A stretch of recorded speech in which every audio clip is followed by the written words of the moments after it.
Daniel, ninguém se lembrava mais. O povo daquela época caiu em duas situações: o ritual e a incredulidade. O ritual, que os irmãos sabem, pega um cordeiro sem mancha, sem mácula, coloca sobre o altar e mola, depois vai para a bacia com água, se lava, o sacerdote, entra para o segundo local, mesa dos pães da preposição, candeeiro, mesa dos incensos, o véu não podia passar. O povo caiu no esquecimento de tudo isto, passou-se apenas o ritual, ir para a igreja, voltar, ir no outro dia, voltar, e também caiu na incredulidade. Esse mesmo povo que viu todas as histórias dos profetas do Velho Testamento, esqueceram tudo aquilo, tudo esqueceram. E eu vi o pastor agora pedindo oração para uma irmã que está, uma pessoa que está no hospital. Creio, irmãos, eu testemunhei agora, semana passada, o Paulo, que era um dos maestros do nosso departamento de homens. Eu lidero o departamento de homens de todas as congregações do Aribiri. E o Paulo foi para Minas, e ele tem um filho pequeno, de 7 anos, e um de 14. E o Paulo falou assim, mandou uma mensagem para mim, falou: Clemilson, pede oração aí, porque o meu filho está uma semana na UTI, com dengue hemorrágica, o sangue está saindo pelo nariz, e os médicos falaram que meu filho tem 1% de chance de viver. Falou: rapaz, eu vou perder meu filho com 14 anos, eu não sei o que eu faço. Então eu estou ligando, mandou uma mensagem no meu celular, isso era mais ou menos 10 horas da manhã, pede oração. Aí eu entrei no grupo e falei: irmãos, quero pedir um favor a vocês, para de fazer qualquer coisa que você está fazendo agora, faça uma oração agora em prol dessa pessoa. Para seu carro na estrada, você que está trabalhando no seu escritório, na obra, você que está pintando, você que está pescando, eu quero que você faça oração agora, em prol desse garoto. O garoto está uma semana no hospital, dengue hemorrágica, 1% de chance. Irmão, a oração da igreja é uma coisa impressionante. E os irmãos fizeram aquilo, eles pararam para me ouvir e fizeram aquilo. O Paulo, pastor Anésio, no outro dia, chorando, ele falou: irmão, o meu filho acabou de sair da UTI, e nem os médicos sabem o que aconteceu. Meu filho está radicalmente curado. Eu falei: rapaz, que a oração da igreja, irmão, é impressionante. Mas tudo aquilo dos profetas ficaram para trás. Então surge o último profeta do Velho Testamento, chamado Malaquias. E Malaquias, ele faz 4 denúncias, que se você contextualizar, você trazer para hoje, nós vamos ver que muitas pessoas estão inseridas no que Malaquias fala. Malaquias fala sobre a maldição do culto sem alma e do culto sem fé. E ele fala, Malaquias 1:14: maldito seja o enganador, que tendo o animal macho do seu rebanho perfeito, promete e oferece a Deus uma coisa vil. Ao invés deles oferecer o melhor produto, o melhor animal, eles pegavam qualquer um e levavam no templo e ofereciam o pior para Deus. E Malaquias fala que era uma geração que profanava a mesa do Senhor. Então aquela geração oferece a Deus um culto hipócrita, um culto vazio, um culto sem alma e um culto sem fé, a banalização do sagrado. Então aqueles que oferecem a Deus o pior culto, ao invés de ficar com a vida abençoada, fica com a vida amaldiçoada. Malaquias também fala da maldição das bênçãos dos falsos sacerdotes. Parece um paradoxo, né, irmão? Mas aqueles falsos sacerdotes, eles, além de ser amaldiçoados, as bênçãos que eles proferiam também se tornavam maldição. E aquele povo, ao invés de procurar o verdadeiro Deus, aquele povo procurava os falsos sacerdotes. Eu falo isso, irmão, porque tem uma geração de crentes, em todos os lugares tem isto, que aonde vê um famoso, quando vê um famoso, corre atrás, fazendo supostos milagres, corre atrás. O pastor Caio me dizia, sabe o que, Marcelo? Que essa pessoa, quando morre, ninguém sabe nem onde o corpo dela vai ficar, porque vive pulando para lá e para cá. Olha só.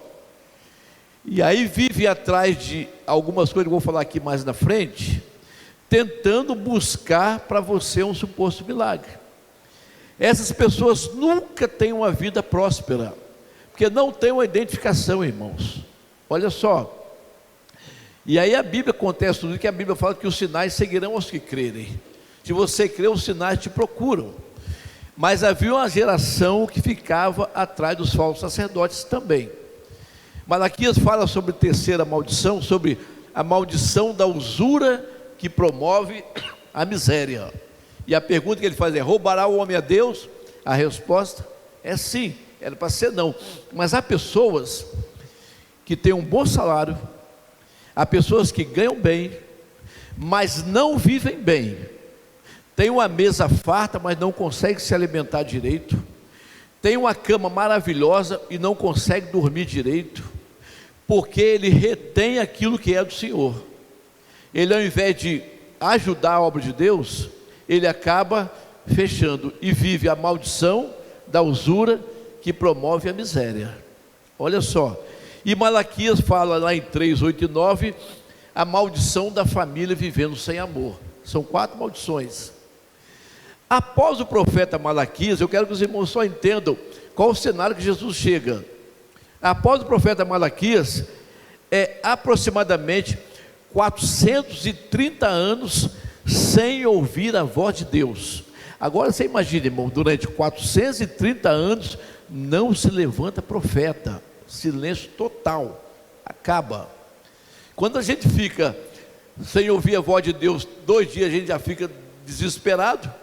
Você vai para o quarto, ora, busca a Deus, ele não fala nada. Você vai para a Bíblia, estuda, ele não fala nada. Você pede alguém para orar por você: irmão, por favor, ora por mim, e Deus não fala nada, e você já fica aflito, que uma das piores coisas na vida do crente é o silêncio de Deus. É uma das piores coisas. E aí essa geração fica 430 anos sem se ouvir a voz de Deus, não se levanta profeta. Nesse período, irmão, surge a soberania persa, surge a supremacia greco-romana, os domínios egípcios, a intervenção do jugo sírio, a guerra dos macabeus e a intervenção do Império Romano.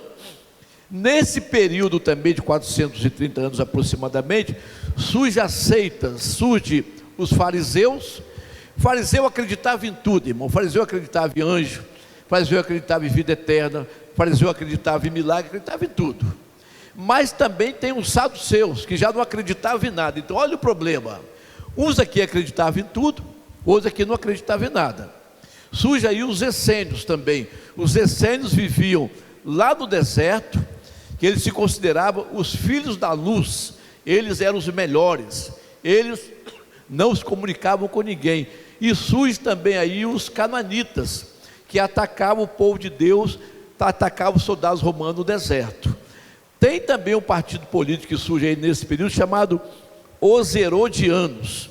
Então Jesus, ele chega no cenário, irmão, totalmente hostil, totalmente opressor, totalmente tirano, totalmente cruel e totalmente maligno. Jesus aparece nesse cenário, e a Bíblia fala: o povo que andava em trevas viu uma grande luz, e os que estavam sentados na região da sombra da morte, raiou a luz. Então Jesus, quando ele chega no cenário da história, ele fala: puxa vida, aqui é olho por olho. Aí tem os fariseus, né? Que atribuía à mulher tudo de errado. Oração do fariseu: ó Deus, muito obrigado porque não nasci gentio, não nasci escravo e não nasci mulher. Oração do fariseu. Tinha os antinomistas, que para eles vivia a dualidade da vida. No corpo eu posso tudo, porque Deus só quer o meu coração. Olha, irmã, uma ideologia que surge há mais de 2000 anos atrás, chega para nós hoje. No corpo eu posso roubar, posso mentir, posso fazer isso, posso fazer aquilo tudo, que Deus só quer o meu coração. Olha só, por isso que a Bíblia ensina sobre doutrinas pentecostais, doutrinas fundamentais e doutrinas comportamentais que ninguém fala. Costume não é doutrina, irmão? Tem na Bíblia doutrinas comportamentais. Então olha só, mas existe na terra duas instituições sagradas, irmão. Duas instituições sagradas tem na terra. Uma é a igreja. Não falo sobre igreja local, não falo sobre denominação. A outra é a igreja real, que são pessoas diferentes dentro da igreja local. Mas a igreja que nós estamos, que nós vivemos nela, é a igreja ideal de Romanos capítulo 12, aquela que não se conforma com este mundo. Essa é a igreja. E o mundo, irmão, o mundo é um sistema de vida alimentado por Satanás, com todas as suas ideologias que vêm contra os preceitos da palavra de Deus. Isso é mundo. 1 João 2,16, desejo da carne, desejo dos olhos e orgulho da vida. Então a gente vai entendendo aí, ó, o corpo é o soma, que você vai para o médico, que você faz o asseio corporal, que alguns fazem uma caminhada, outros vão na academia. Isso é cuidar do corpo. Imagina, professor de teologia, eu já tive pregando em igreja, dando aula, né? Que lá era proibido usar desodorante, porque desodorante era vaidade. Olha só, o que faz falta uma escola dominical, irmão. E aí você tem o corpo, que é o soma, e você tem a natureza pecaminosa, que é o sarx, irmão. A natureza, ela está aí. Basta que você vá no banco, e quando você tenta passar naquela porta, a porta trava. Aí o guarda fala: tira a chave, você tira a chave. Aí quando você tenta passar de novo, a porta trava. Aí o guarda fala: tira a carteira, a chave do carro. Aí você tira, aí a porta trava de novo. A natureza já começa. Isso é natureza. Isso é o sarx, natureza. Basta que você empreste o dinheiro a alguém, e alguém te fala: ó, vou te pagar segunda-feira. Aí você está esperando o dinheiro, né? Chega na segunda-feira, nada. Chega na outra segunda-feira, também nada. E você já, a natureza já, olha só, a natureza começa. Mas a igreja de Jesus Cristo, irmão, olha só, ela é edificada, Atos 2:20, sobre os princípios dos apóstolos, dos profetas, e Jesus, ele é a pedra angular. Então olha só, e a base fundamental de uma igreja, eu estou falando sobre igreja, depois eu falo sobre família. A base fundamental de uma igreja é Atos 2:42, é a doutrina dos apóstolos, é a comunhão, é o partir do pão e são as orações. Então, pode ter tudo, irmão, congresso, churrasco, festa, pode ter tudo, mas a base fundamental de uma igreja é Atos 2:42, é a doutrina dos apóstolos, é a comunhão, é o partir do pão e as orações. Então olha só, não tem igreja preta, não tem, irmão, coreografia, não tem fumacinha. Eu tive numa igreja, eu ainda tenho uma boa memória, e quando eu li o texto, irmão, pagaram tudo, eu só vi uma luz na minha cabeça. Se eu não tenho uma memória ainda funcionando, irmão, eu não sabia que eu ia falar. Mas são atrativos, olha só, que não edificam uma igreja. Aí tem o pluralismo, dentro dessa questão de movimentos, tem o pluralismo. O que é o pluralismo? Que eles estão pregando que todos os caminhos levam a Deus. Olha só, irmão, isso sutilmente vai entrando numa geração e começa a acreditar que todos os caminhos levam a Deus, que Siddhartha Gautama leva a Deus do budismo, que Mahatma Gandhi do hinduísmo leva a Deus, que o padre Francisco também leva a Deus, que Luiz Inácio Lula da Silva também leva a Deus, e começa um movimento que todo caminho leva a Deus. Isso é o pluralismo. Mas também há o inclusivismo, é aquilo que venha e continue como você está, e não há um ensinamento para que haja uma mudança de vida. Nesses movimentos existem os cultos temáticos, e eu sou curioso, irmão, eu vou lá, eu sento lá atrás, eu falei, eu tenho que ver para crer, eu não acredito que estão me falando. Aí eu vou lá atrás e sento lá atrás, para eu ver se aquilo é verdade, se o culto temático é verdade. E acredito, pastor Anésio, eu vi numa igreja o culto dos personagens da Disney, os irmãos tudo vestido de Zé Carioca, Mickey e Pateta. Eu falei, eu não acredito. Culto em homenagem ao Flamengo, e os irmãos tudo cabelo do Flamengo. Eu falei, não, estou de brincadeira, porque estava lotado, né? Mas quando foi culto do Vasco não deu ninguém. É brincadeira. Mas eu estou brincando, mas e essa realidade, irmão, está acontecendo aí.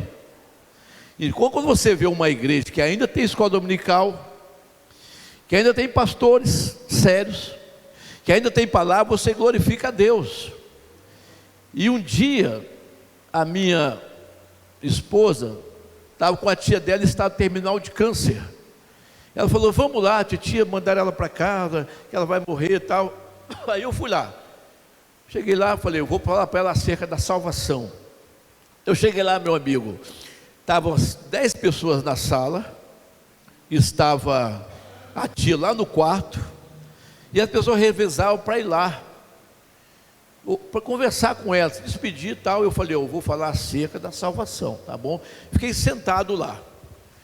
Daqui a pouco, 10 minutos, eu estou falando sobre inclusivismo, igrejas pluralistas, inclusivistas. O povo se alvoroçou. Não, o pastor chegou. Aí eu fiquei na minha, né? Entrou um pastor, irmão. Pastor com cabelão até aqui. Desculpe as irmãs, tá? Que eu vou falar aqui, com todo respeito. O pastor com a bermuda até aqui, aparecendo tudo. Falei, não é possível um negócio desse. Eu não acredito. E o pastor com a camisa, sem camisa, com a camisa nas costas. Aí o pastor falou, vou ungir todo mundo. E eu estou sentado. Ele ungiu a cadeira, ungiu a mesa. Passou um gato lá, acho que até aquele gato ele ungiu. Quando ele veio me ungir, eu falei, não, a mim não. Eu sou bem apologético, eu falei, a mim não. A Bíblia fala ungir o doente, a mim não. Aí ele parou. O que eu estou falando, irmão? Sobre a banalização do sagrado. A igreja de Jesus Cristo, ela é pura. Por isso há uma instituição na terra chamada igreja. E a única instituição que ainda é coluna e firmeza da verdade é a igreja. Mas tem uma outra instituição na terra que é família sagrada. E aí Moisés fala, deixará o homem pai e mãe e se unirá a uma mulher. Aí Jesus fala em Marcos, deixará o homem pai e mãe e se unirá a uma mulher. Aí Paulo faz em Efésios, deixará o homem pai e mãe e se unirá a uma mulher. Olha, Moisés fala, Jesus fala e Paulo fala. Homem, mulher. Lá no grego, lá no hebraico, os irmãos, só para espécie humana macho, ish, IHS, espécie humana fêmea, IHSAM, Ishan. No mundo grego, surge o malakos e o acervocoité. O malakos é o homossexual ativo e o acervocoité o passivo. Mas a Bíblia fala que família é fundamentada e é feita de um homem e uma mulher. E aí vem instituições, aí vem preceitos contra a palavra de Deus, e nós lutamos contra isso. Dentro dessa questão, irmão, de família, eu quero falar sobre 4 palavras, de uma forma rápida, que está no nosso dia a dia. Primeira palavra, costumes. Costumes é a prática habitual, é o modo de proceder. Eu até brigo, irmão Marcelo e pastor Leandro. Eu fiz no Aribiri um dia desse à noite, eu estava numa palavra, e eu brinquei com os irmãos que eu li uma matéria na tribuna sobre um artista aí que falou que a vida acaba aos 70 anos. E eu li a matéria na tribuna. Como eu tinha que pregar à noite, aquela matéria me inspirou a pregar. A vida acaba aos 70 anos. Falei, está errada essa matéria. E aí eu fiz a palavra de Salomão. Por que, irmão, isto? Porque nós achamos que o que está acontecendo é normal, nós achamos isso. Mas tudo que acontece no mundo físico é consequência do mundo espiritual. Dentro da palavra que eu dizia que eu li a tribuna, aí a turma lá mais nova, a turma da internet riu, né? Eu falei, vocês estão rindo? Eu sou da época da tramela. Quem conhece tramela aqui? Lembra tramela, pastor Anésio? Aquele... E aí chegava de madrugada escondido em casa, né? Ficava com a faca assim, para abrir a tramela. E quando eu entrava, irmã, quietinho, papai estava sentado na sala. E aí, a senhora já fez até o gesto aí, né? E não tinha jeito. Eu sou da época da tramela. Eu tenho 60 anos. Olha só.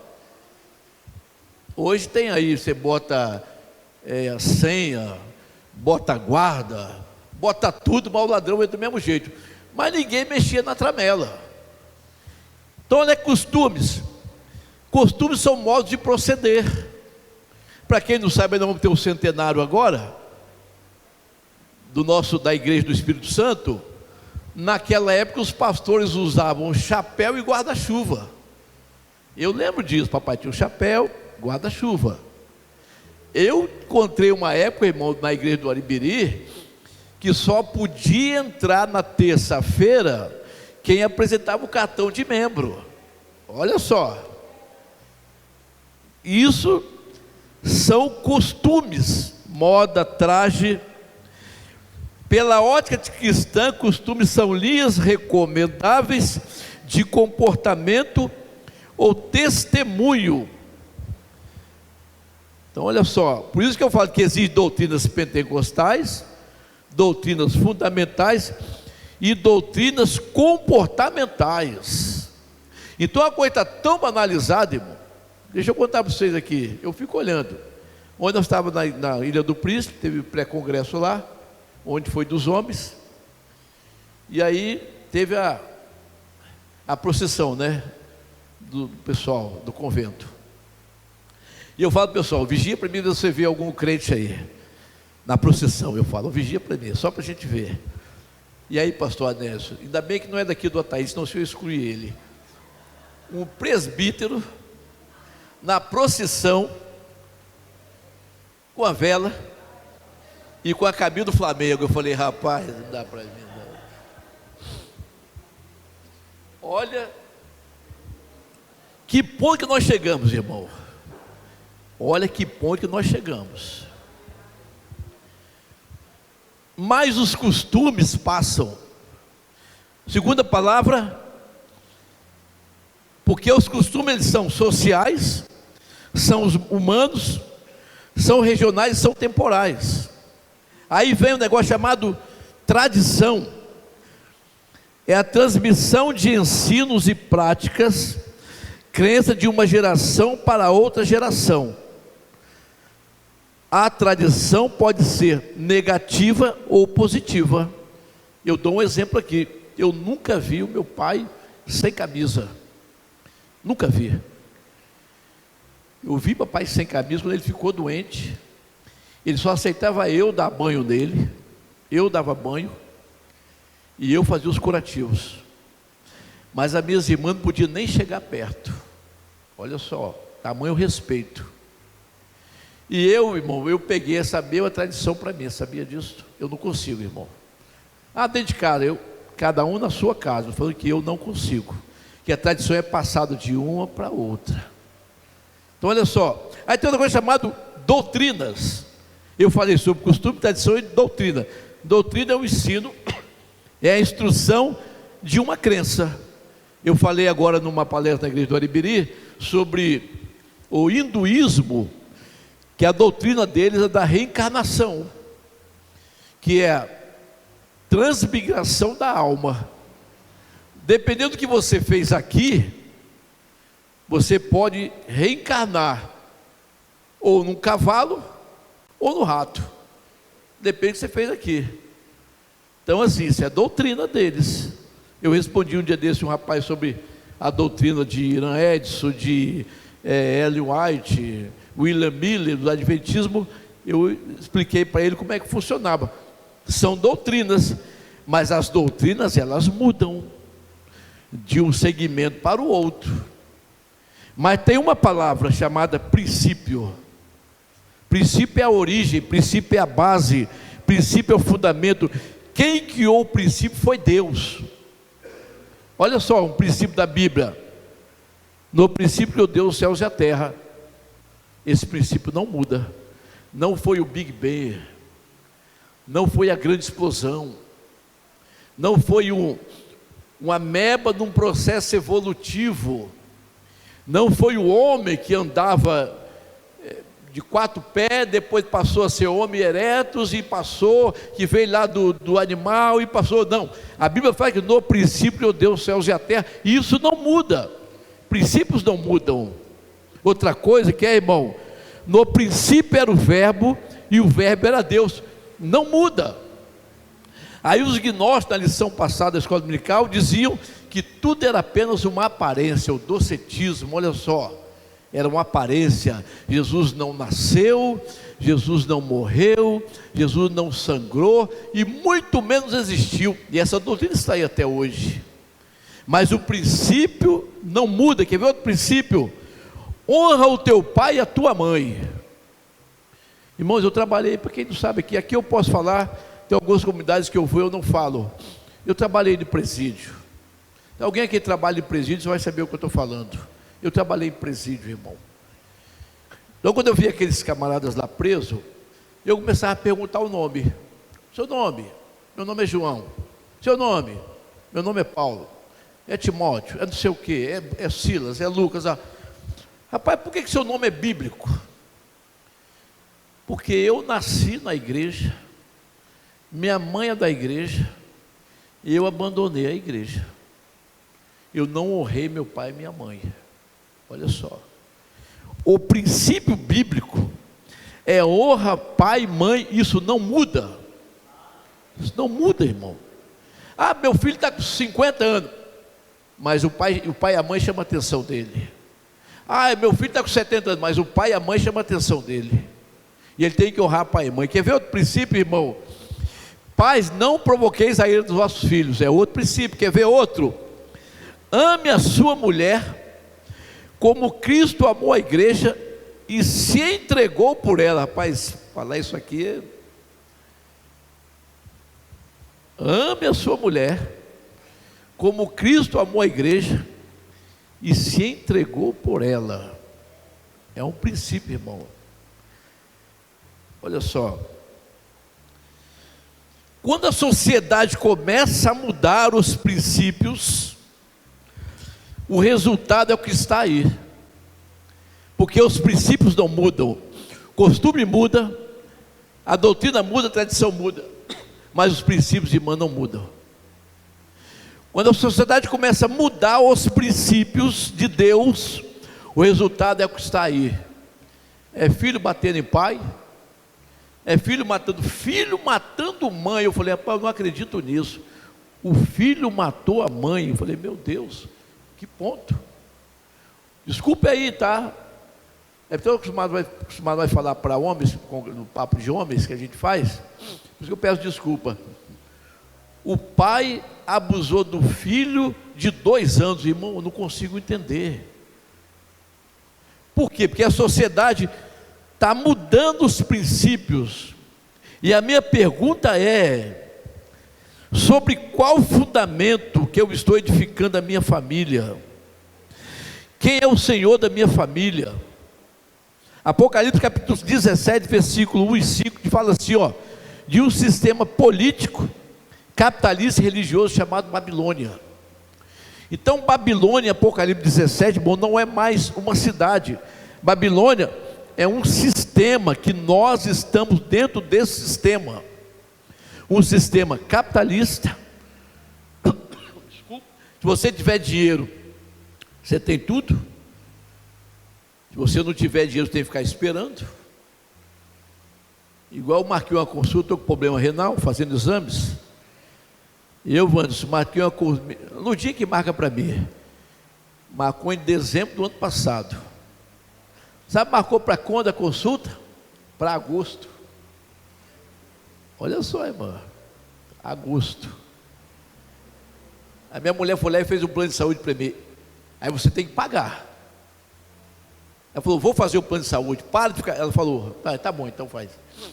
Mas eu não queria fazer, porque é caro pra caramba.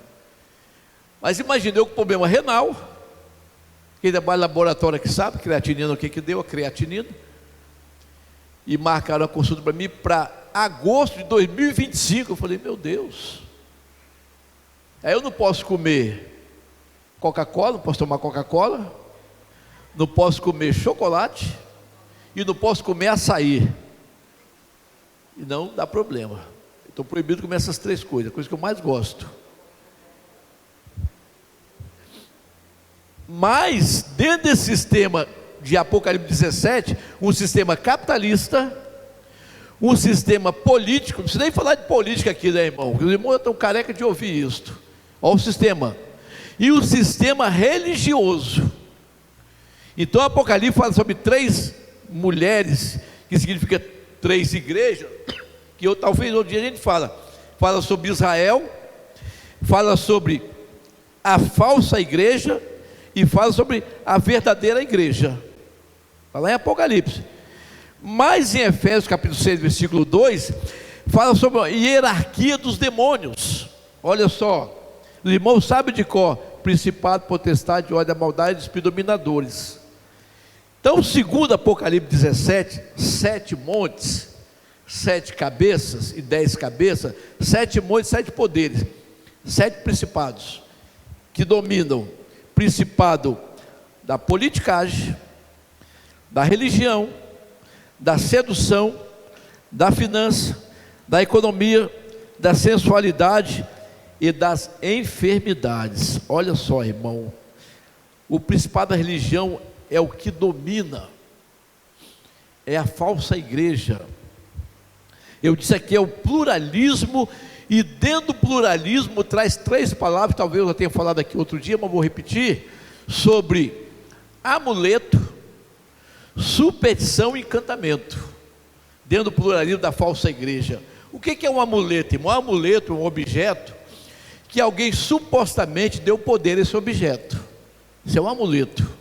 Amuleto é um objeto que alguém supostamente deu poder a um copo com água. Isso é um amuleto. Olha só, quem fazia o movimento do copo com água eram os bruxos da Idade Média. Olha só, amuleto, superstição e encantamento. O que é superstição? É uma palavra que não tem nada a ver com a realidade. Então a cultura brasileira está tão inserida nisto, que nós acabamos adotando isso para nós em algumas situações, da questão da superstição, que é um exemplo. Quando eu falo assim, sua orelha está queimando, você fala o que para mim? Fala o quê? Alguém falando mal, o que tem a ver com a realidade? Não tem nada, é a superstição. Estou falando que é pecado, não. Nós estamos envolvidos nisso. Quando alguém fala assim, a minha mão está coçando, o que a senhora fala? É dinheiro. Olha só, eu até hoje, se eu ver um chinelo lá em casa virado, eu desviro o chinelo, porque sua mãe vai morrer. Incutiram isso em nós. Então esses movimentos de igreja falsa, desculpe aí, tá? Trabalha com amuleto, superstição e encantamento. Como é que se dá o encantamento? Através de palavras repetitivas. Repete comigo, repete comigo, repete comigo. Mas se você mandar, abre a Bíblia em Ageu, não sabe. Você falar escola dominical, não sabe. Você falar, fala aí, irmão. Prenderam um rapaz na Praia da Costa. Eu e minha mulher, a gente tem mania de ir à noite ali, vou fazer propaganda aqui. Tem um restaurante lá dentro, na Praia da Costa, do lado ali, chamado Sadam. Comida maravilhosa, baratinho. Depois do curso, dá uma passadinha lá. Não sei nem quem é o dono. Sadam. Passa eu, Vanso, minha mulher. Eu estou falando sobre amuleto, superstição e encantamento. A polícia prendeu um camarada, o cara está com os 10 celulares roubados. E o ladrão gritou assim: não, eu sou evangélico. Aí eu parei e falei: Lurdinho, o ladrão é evangélico. Falei: vamos lá ver? Falei: vou lá ver. Eu não tenho poder para soltar o ladrão, mas eu posso amenizar para ele pelo menos não dar uma pedalada nele, para ele levar ele. Quando eu vi lá o ladrão, irmão, eu falei: você é evangélico? Sou. Então vamos fazer o seguinte, fala para mim o Salmo 1, esse eu não sei. Então você fala para mim, para quebrar o galho, 91, só o primeiro verso, também não sei. Então fala o mais fácil, 23, esse eu também não sei. Você não é evangélico coisa nenhuma. Mas nós chegamos num ponto, irmão, que todo mundo é evangélico.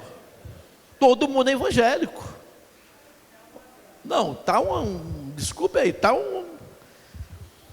mas o principado da religião trabalha nesse sistema, olha só, igrejas midiáticas.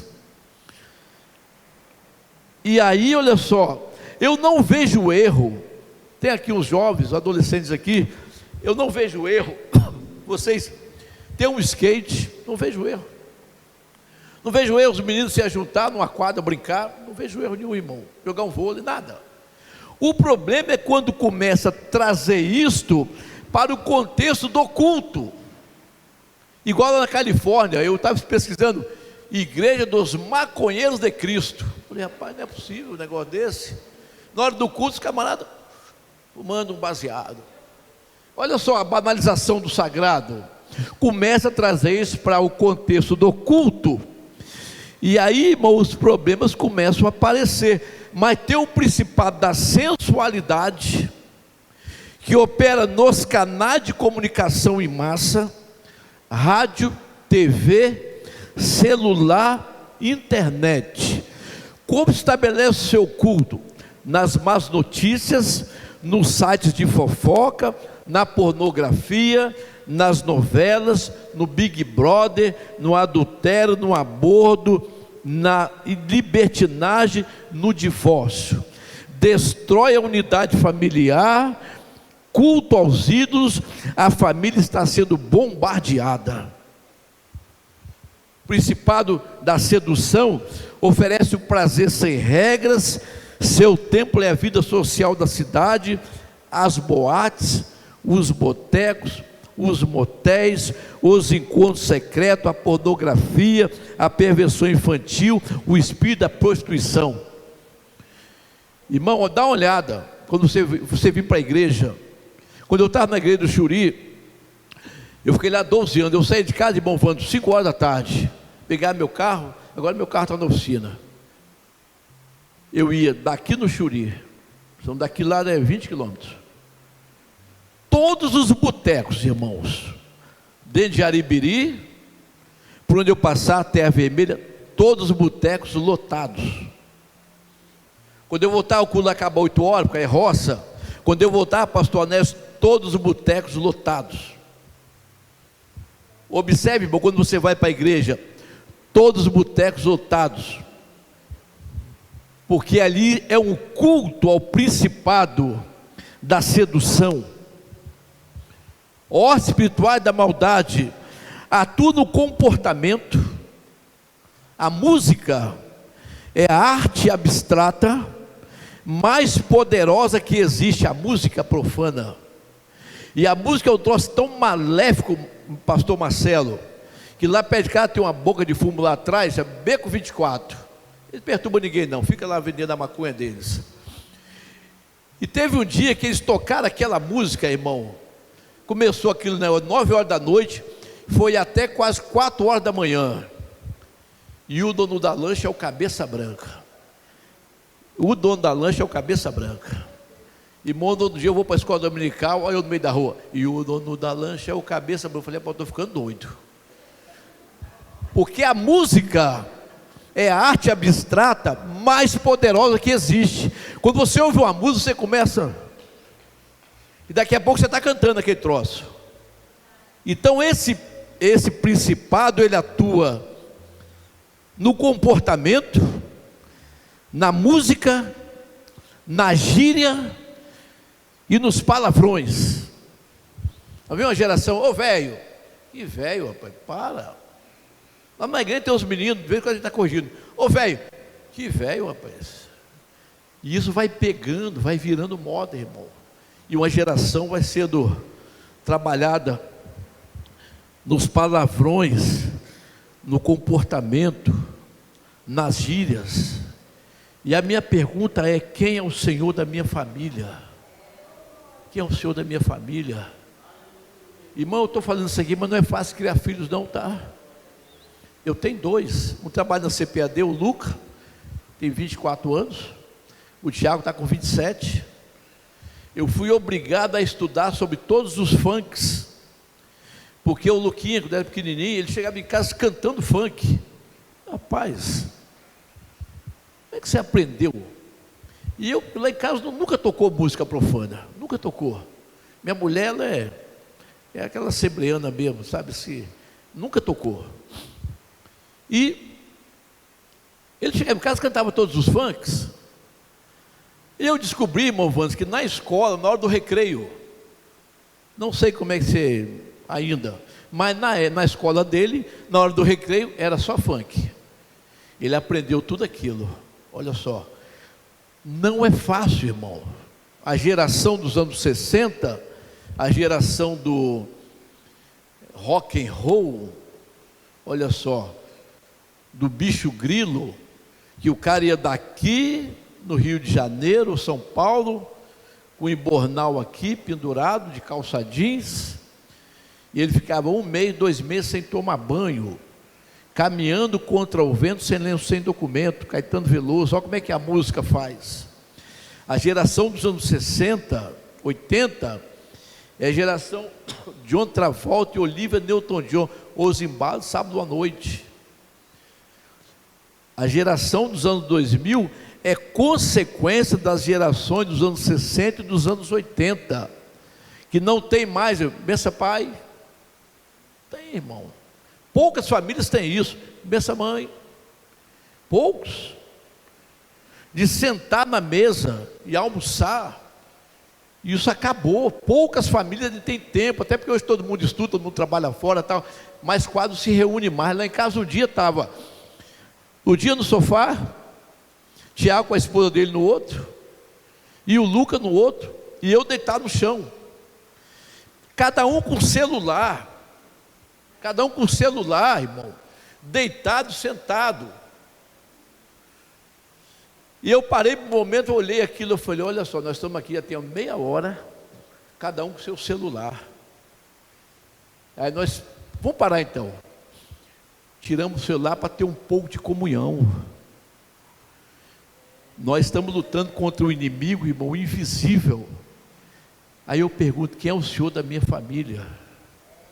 Falei para o pastor Anésio ali agora, ele prepara aqui um jovem, prepara uma menina, começa a cantar bem, o menino começa a pregar, o menino começa a ensinar. Esse movimento aí fora já chama e oferece um cargo. Ó, vem para cá que você vai ser isso, vai ser aquilo. Olha que situação nós estamos vivendo. Aí Satanás, para me terminar, ele oferece a Jesus 3 opções. Se tu és filho de Deus, manda que essas pedras transformem em pães. Ele quer transformar Jesus num Messias social, apenas social. Ele fala, olha, se você é filho de Deus, pula daqui para baixo. Ele leva Jesus no mais alto do templo, lá no pináculo. Hoje todo mundo quer ser pastor. Todo mundo quer ser pastor, já notou, irmã? Não, e agora quer mais, agora o cara quer ser apóstolo, olha só. Não, quero ser apóstolo, quero ser bispo, quero ser... Todo mundo quer estar no mais alto degrau. E ele quer transformar Jesus no Messias religioso apenas. E depois ele leva Jesus a olhar o monte, olhar tudo, os reinos do mundo, e fala, tudo isso te darei, se prostrado me adorares. Ele quer transformar Jesus no Messias político. Ah, irmão, eu falei sobre a falsa igreja, mas também está no texto a verdadeira igreja. Na saída do Egito, Deus manda matar um cordeiro e colocar o sangue desse cordeiro nos umbrais da porta. A igreja verdadeira, que nós famílias pertencemos à igreja verdadeira, nós estamos prestes a sair deste mundo, mas é necessário que o sangue do cordeiro possa estar na verga da nossa porta. Fica de pé, irmãos, por favor. Aleluia. Fica de pé, irmãos. Pode fazer. O sangue do cordeiro tem que estar na sua família todos os dias. Aplica o sangue.